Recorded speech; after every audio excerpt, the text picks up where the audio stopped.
یہودی کی نصیحت۔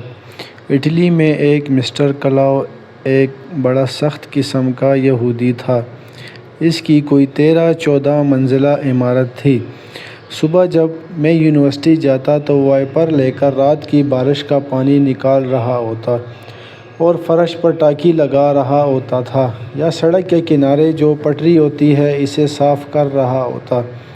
میں اس سے پوچھتا کہ آپ ایسا کیوں کرتے ہیں اتنے بڑے آدمی ہو کر؟ اس نے کہا، یہ میرا کام ہے۔ کام بڑا یا چھوٹا نہیں ہوتا۔ جب میں نے یہ ڈیوٹی لے لی ہے اور میں اس ڈسپلن میں داخل ہو گیا ہوں تو میں یہ کام کروں گا۔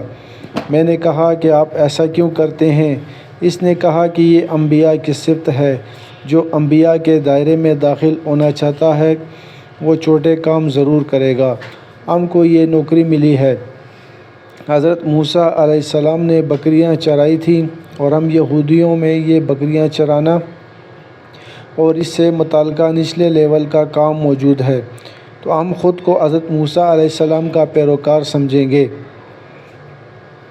اس نے کہا کہ آپ کے نبی اپنا جوتا خود گانٹھتے تھے، قمیص کو پیوند یا ٹانکا خود لگاتے تھے، کپڑے دھو لیتے تھے، راستے سے جھاڑ جھنکار صاف کر دیتے تھے۔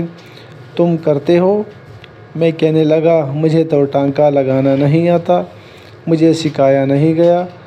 وہ آدمی بڑی تول کے بات کرتا تھا، مجھے کہتا تھا، دیکھو اشفاق، تم استاد تو بن گئے ہو لیکن بہت سی چیزیں تمہیں نہیں آتی۔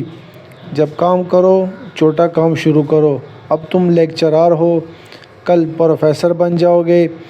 تم جب بھی کلاس میں جانا یا جب بھی لوگوں کو خطاب کرنے لگنا اور کبھی بہت بڑا مجمع تمہارے سامنے ہو تو کبھی اپنے سامنے بیٹھے ہوئے لوگوں کو مخاطب نہ کرنا، ہمیشہ اپنی آواز کو دور پیچھے کی طرف پھینکنا۔ وہ لوگ جو بڑے شرمیلے ہوتے تھے، شرمندہ سے جھکے سے ہوتے ہیں، وہ ہمیشہ پچھلی قطاروں میں بیٹھتے ہیں۔ آپ کا وصف یہ ہونا چاہیے کہ آپ اپنی بات ان کے لیے کہیں۔